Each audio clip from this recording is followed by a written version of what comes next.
Full enjoy कर रहे हैं गंगोत्री में स्नोफॉल के। यूट्यूब के पंडित जी रवि शर्मा। हर हिंदू को चार धाम दर्शन करने अवश्य आना चाहिए।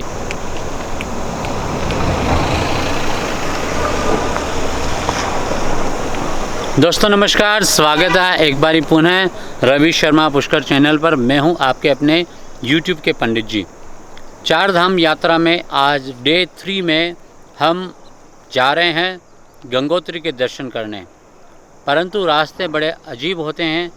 पहाड़ों में आपको चलाने के लिए गाड़ी की भी एक लिमिट होती है और हर जगह काफ़ी ध्यान देकर के गाड़ी चलानी पड़ती है। हम सबसे पहले जा रहे हैं शिव गुफा, उसके बाद में उत्तरकाशी, और जैसा हमारे ड्राइवर वेद जी ने बताया है, हम कुछ अलग अलग छोटे छोटे गाँव में न जाने क्या वो कुछ खास एक्सप्लोर करवाने जा रहे हैं। तो देखते हैं आज क्या खास मिलता है उत्तराखंड की इस देवभूमि पर। पग पग पर नज़ारे बहुत ही खास हैं। हर तरफ जब हम देखते हैं तो बस गाड़ी रोक लें और यहाँ पर घंटों बैठे रहें और उस दृश्य को निहारते रहें। ये है देवभूमि उत्तराखंड, आनंद ही आनंद जहाँ चारों ओर बरसता रहता है। वीडियो आप पूरा देखिएगा और आपको अच्छा लगे तो प्लीज़ इसे लाइक ज़रूर कीजिएगा, शेयर कीजिएगा। और पंडित जी के चैनल पर अगर आप पहली बार आ रहे हैं तो you know what you have to do, आपको सबसे पहले हमारे इस चैनल को सब्सक्राइब कर लेना है और बेल आइकन भी दबा लेना है। और हमारा ये चार धाम वाला जो टूर है उसे डे 1 से पता नहीं कितने डे तक का ये बनता है, उन सारे वीडियोस को आप देखते रहिएगा और अपने दोस्तों के साथ शेयर कीजिएगा। हर हिंदू को चार धाम दर्शन करने अवश्य आना चाहिए। बोलो गंगा मैया की जय हो।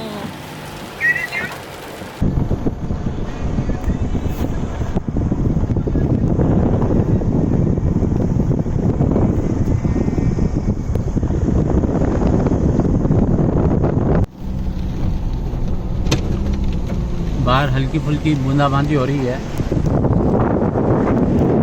तो अब हम क्रॉस हो रहे हैं राड़ी टॉप से। यहाँ पर एक बहुत सुंदर मंदिर दिखा है, बाबा भोकनाथ का। राड़ी टॉप नहीं, केजरीवाल हम नहीं दिखाएंगे।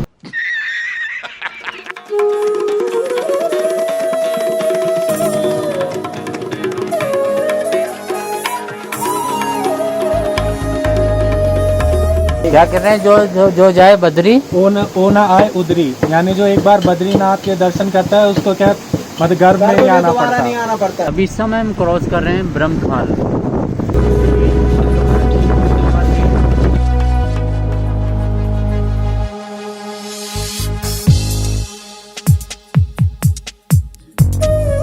तो हम पहुंच गए हैं दरासू बैंड। यहाँ से हम तपोभूमि गंगोत्री धाम यात्रा पर सभी यात्रियों का हार्दिक स्वागत।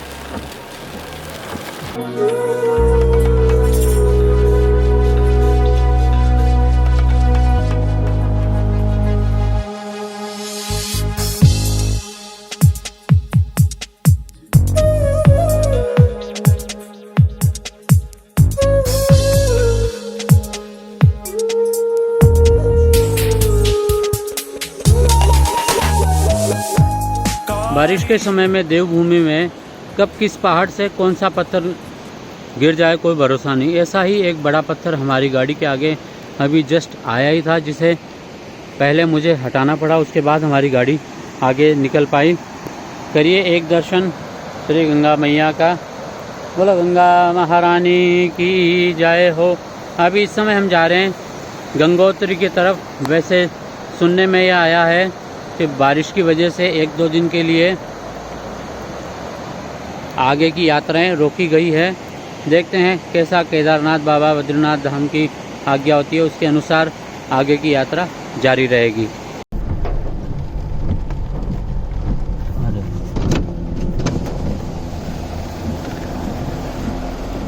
ये है उत्तरकाशी डैम।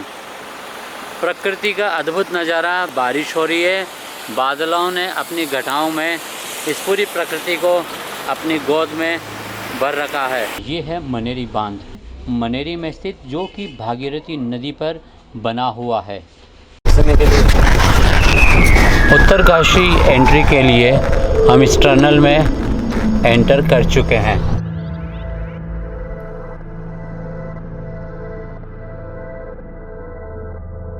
जय विश्वनाथ। गंगोत्री दर्शन के पूर्व हम रुके हैं उत्तर काशी में। वहाँ पर बहुत ही विशाल भगवान भोलेनाथ का मंदिर है। उत्तर काशी विश्वनाथ के नाम से प्रसिद्ध ये मंदिर।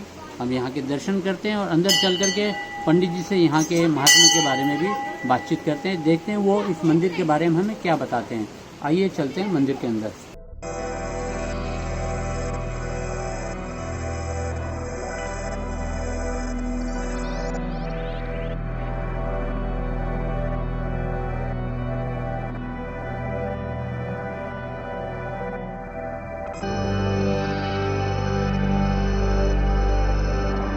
ये बाबा विश्वनाथ देवी के नाम से उत्तरकाशी नगरी इनका नाम विख्यात है।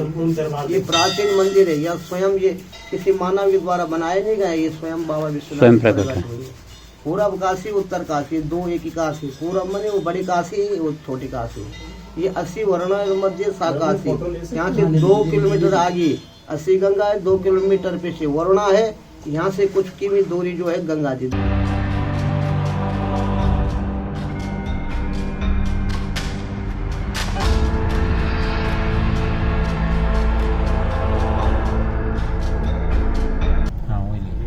गंगोत्री जाने के लिए हमें सीधा स्ट्रेट, यमुनोत्री के लिए पीछे और केदारनाथ के लिए अभी जो पुलिया गई थी वहाँ से हमें क्रॉस करना पड़ता है। गंगोत्री यहाँ से 92 किलोमीटर और हर्षिल 68 किलोमीटर पड़ रहा है टूवर्ड्स गंगोत्री।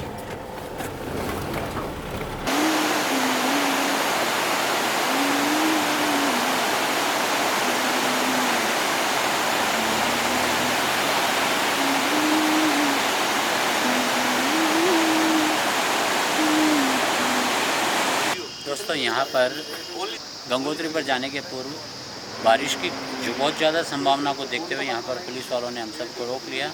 और जब हमने ऑलरेडी हमारी रिजर्वेशन कंफर्म बताया है धराली गांव में, तो उसके बाद में उन्हें हमें यहाँ से जाने के लिए छोड़ दिया है। तो बट पुलिस का रवैया एक्सीलेंट। यहाँ के करने से हमारे को एक फ़ायदा मिलेगा ना कि अगर कल तक का भी अलर्ट है तो कल हम केदारनाथ पहुँचेंगे। बस ठीक है। हाँ समझ गए ना। हाँ परसों को केदारनाथ बाबा की।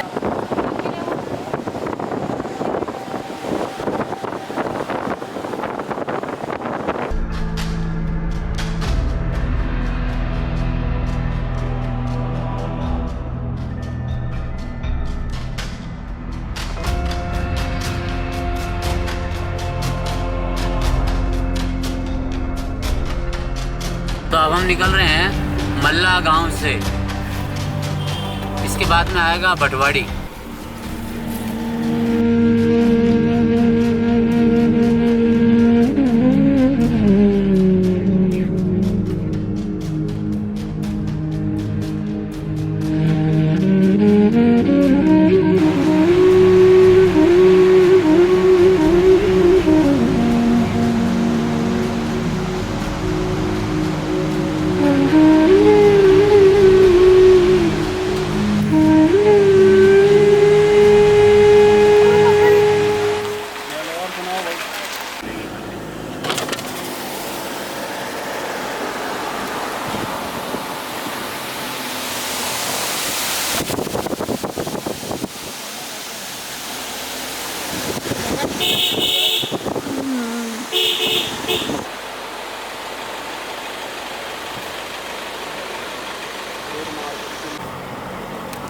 गंगोत्री मैया का जो रूट है उसकी ये घाटी जो गंगनानी के ऊपर वाली जो चढ़ती है, इसके मोड़ भी सारे एक से एक खतरनाक और सारे के सारे छोड़ दे उसे। ज़बरदस्त सरप्राइज़ देने वाले होते हैं। धीरे धीरे चलेंगे, चिंता ना।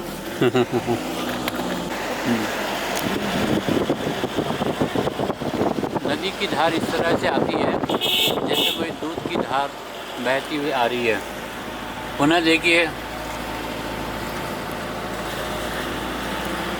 कच्चे दिल वाला तो आगे बैठ भी नहीं सकता है। जी कह रहे हैं ये पहाड़ों के मोड़ नहीं है, ये पहाड़ों के सिर के बाल है, जिस जैसे हमारे सिर में बालों के मोड़ होते हैं ना, उस प्रकार से ये घुंघरालू बालों के मोड़ हैं।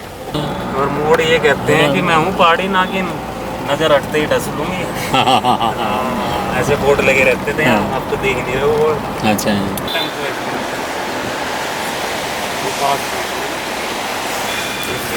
यहाँ पे चाय वाला है कोई? ये देखिए शानदार, एक ही पहाड़ के ऊपर से 1 2 3 4 और 5 धाराएं एक साथ बह रही है। 9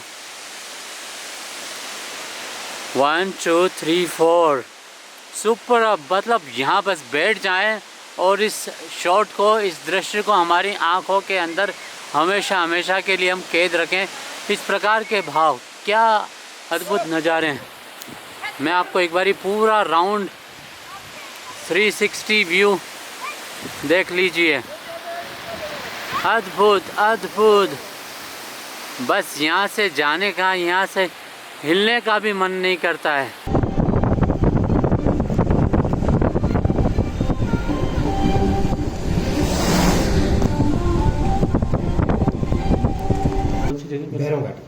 भैरव घाटी, यहाँ पर आपको पहले दर्शन करने चाहिए। अगर पहले दर्शन नहीं हो पाते हैं तो वापसी में दर्शन अवश्य में करने चाहिए। ये है आनंद भैरव का मंदिर।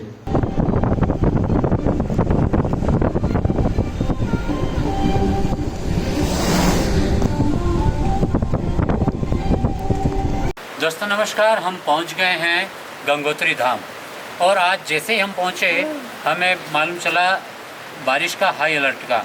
वॉट एवर, ठंडी तगड़ी वाली है और हम अब जा रहे हैं स्नान, यहाँ पर सॉरी स्नान तो वहाँ पर उनका नहीं कर पाएंगे, नो चांस। गर्म पानी की बाल्टी मंगवा रहे हैं। यहाँ पर एक होटल में कमरा लिया है और आप मेरे पीछे देख रहे हैं यहाँ पर स्नोफॉल हो रही है। पहले बारिश हो रही थी, अब स्नोफॉल हो रहा है। तो हम चलते हैं मंदिर के दर्शन करने के लिए। आज मैं आपको बहुत ज़्यादा नहीं दिखा पाऊँगा शायद, क्योंकि इस ठंड में और स्नोफॉल में ज़्यादा बाहर जाना मेरी तो गिग्गी बंद रही है, सच बताऊं तो। बट एनीवे चलते हैं, दर्शन करते हैं और वहाँ की पंडित जी से भी मिलते हैं, यहाँ के स्थान के बारे में भी जानकारी लेते हैं। आइए मेरे साथ में।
कांता पितृसंबद्धकांता हरदनय निहंति प्राणधात्रीध्वजस्य सखी सुतकांता पितृसंपूज्यकांता पितृशीर्षि पतंती जन्नभी न पुनातुः।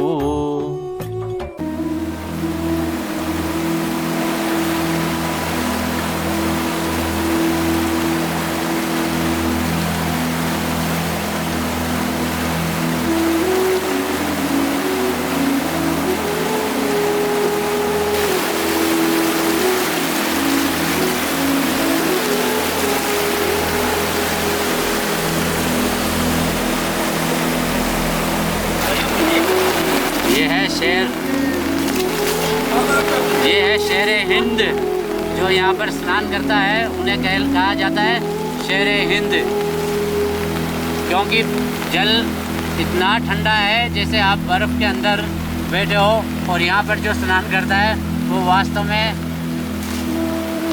रुस्तम हिंद अथवा शेरे हिंद कहलाते हैं। दोस्तों नमस्कार, यहाँ पर गंगोत्री धाम के दर्शन करते हुए यहाँ पर गंगा मैया के नदी के एकदम उद्गम स्थल पर, वहाँ पर भाई साहब से मुलाकात हुई। ये भी हमारे सब्सक्राइबर है, पंडित जी को पहचाना है इन्होंने। कहाँ से भाई साहब आप? मुजफ्फरनगर से। क्या बात है, वीडियो देखते हैं आप हमारे? Thank you sir. क्या नाम आपका? मेरा संदीप राजपूत। संदीप जी राजपूत।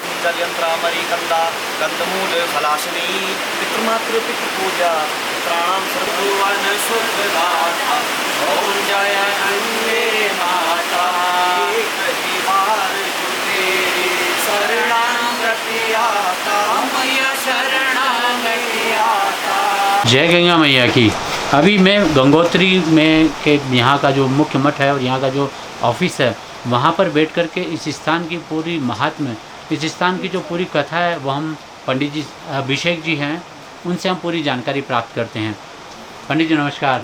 जय गंगा मैया की। यहाँ का जो महात्म्य है, यहाँ की जो कथा है इस गंगोत्री स्थान की, वो कृपा करके हमारे दर्शकों को बताएं।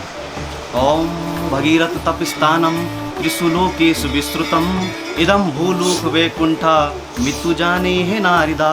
राजा भगीरथ ने 5500 वर्ष तक तपस्या की है अपने पितरों के मोक्ष की प्राप्ति के लिए। इसी स्थान पर गंगा स्वर्ग से धरती पर इसी स्थान पर आई है राजा भगीरथ की शिला। ये पूरा जो गंगोत्री क्षेत्र है ये पूरा राजा भगीरथ की शिला है। और गंगा माँ त्रिपथ गामिनी है। एक तो ब्रह्मा जी की कमंडल से निकली है और विष्णु जी के चरणों से निकली है और शंकर जी के शीश से निकली है। तो गंगा माँ त्रिपथ गामिनी है। बोलो गंगा मैया की जय। यहाँ पर आसपास में और क्या क्या दर्शनीय स्थल है जो बताइए आप? यहाँ पे भैरव घाटी है, मेन दर्शन है। और गौमुख तो 18 किलोमीटर बहुत दूर है वैसे। और सूर्य कुंड है, गौरी कुंड है, राजा भगीरथ शिला है। मेन दर्शन यही है यहाँ पर। पांडव गुफा भी है यहाँ पर? पांडव गुफा है। पांडव गुफा। मित्रों यहाँ पर काफ़ी सारे स्थान देखने लायक हैं, परंतु कुछ हमारा शायद समय ख़राब है। हम जैसे ही कल यहाँ पर आए और यहाँ पर बारिश का हाई अलर्ट हो गया है, तो इसलिए ऐसा प्रतीत होता है हमें गंगा माँ पुनः वापस यहाँ पर बुलाएगी जब यहाँ का मौसम थोड़ा सही होगा। वैसे पंडित जी ने यहाँ की कथा सुनाई है, यहाँ के आसपास के जो देखने के स्थल है उनके बारे में भी बताया है। अगर आप आएँ तो इन सब जगह का आनंद अवश्य लीजिएगा। जैसे मैंने एक्चुअली फाइनलाइज इसलिए किया था कि यहाँ पर बिल्कुल रश कम मिलेगा। डेफिनेटली रश बिल्कुल कम है, मंदिर लगभग खाली पड़ा है, बट इंद्रदेव की कृपा ज़्यादा हो रही है तो थोड़ी ठंडी भी ज़्यादा है। सबसे खास बात, आप छाता लेकर के आना मत भूलिएगा। रेनकोट तो लाना ही लाना है, बट छाता भी ज़रूरी है ताकि सिर गीला ना हो। धन्यवाद पंडित जी। जय गंगा मैया की। पंडित जी बता रहे थे ये है प्राचीन भागीरथ तपस्थली। यहाँ पर श्राद्ध तर्पण संपन्न करवाए जाते हैं और इसी शिला के आधार पर ये पूरा हिमखंड गंगोत्री धाम इसी शिला पर पूरा टिका हुआ है। ये देखिए हमारे वैद्य जी की गाड़ी की क्या हालत हो रखी है। अभी इस समय पूरी की पूरी गाड़ी बर्फ से ढक चुकी है। इनके बालों में सफ़ेदी आने लग गई है। ये है अभी गंगोत्री में बर्फबारी के मज़े लेते हुए। फुल एंजॉय कर रहे हैं गंगोत्री में स्नोफॉल के। यूट्यूब के पंडित जी रवि शर्मा। Snowfall in Gangotri. आज गंगोत्री माता के दर्शन किए और यहाँ पर आप देखिए अभी हो रही है मज़ेदार स्नोफॉल और हम अब यहाँ से निकल चुके हैं हमारे गंतव्य की ओर। ये है दराली, जहाँ पर गंगा मैया का इसे पीहर भी कहा जाता है। यहाँ पर 6 महीने के लिए जब शीतकाल आता है तब दराली में गंगा मैया की जो आपने मूर्ति के दर्शन किए हैं गंगोत्री में, वे माता जी की मूर्तियाँ यहाँ पर आकर के उनका 6 महीने तक पूजन यहीं पर होता है। जब नदी बहती हो, कि वो नदी कोई भी हो, चाहे गंगा माँ हो, जमुना मैया हो, सरस्वती हो अथवा मंदाकिनी अथवा अलकनंदा, कभी भी बहती हुई नदी में स्नान नहीं करना चाहिए। ये हमारे शास्त्रों में लिखा गया है, क्योंकि उस समय नदी रजस्वला स्थिति में होती है और उस समय उसमें स्नान करना निषेध कहा गया है। तो ये आप अवश्य ध्यान रखिएगा। सो गाइस, आज का गंगोत्री यात्रा वीडियो आपको कैसा लगा? यहाँ की जो सीनरी मनोहारी दृश्य सामने आपको दिखाए वो आपको कैसे लगे? पग पग पर यहाँ पर है कुछ खास, क्योंकि यह है देवभूमि। गंगोत्री यात्रा हमारी तो ऐतिहासिक रही, क्योंकि एक्चुअली हमने कभी स्नोफॉल नहीं देखी थी। तो आज दर्शन किया, दर्शन के साथ में खूब सारी बारिश और बारिश के साथ में खूब सारा स्नोफॉल, सारे के सारे आनंद लिए। आप लोगों को वीडियो अच्छा लगा हो तो कमेंट्स करके मुझे बताइएगा, लाइक कीजिएगा, शेयर कीजिएगा, और हमारे चैनल पर अगर आप पहली बार आएँ तो प्लीज़ चैनल को सब्सक्राइब करके बेल आइकन भी दबा दीजिएगा, ताकि इस तरह की अलग अलग जानकारियाँ हम आपके साथ में शेयर कर सकें। जीवन में एक बार इंसान को, हर हिंदू सनातनी धर्मावलंबी को कम से कम एक बार 4 धाम यात्रा अवश्य करनी चाहिए। ये मेरा पर्सनल एक्सपीरियंस अभी केवल यमुनोत्री और गंगोत्री की यात्रा के साथ ही कह रहा हूँ। अभी केदारनाथ और बद्रीनाथ तो पेंडिंग है। तो मिलते हैं अब केदारनाथ की यात्रा पर। तब तक के लिए जय श्री नारायण, जय पुष्कराज की, जय बद्री विशाल, जय केदारनाथ, जय जमुनोत्री मैया, जय गंगोत्री मैया की, जय पुष्कराज की।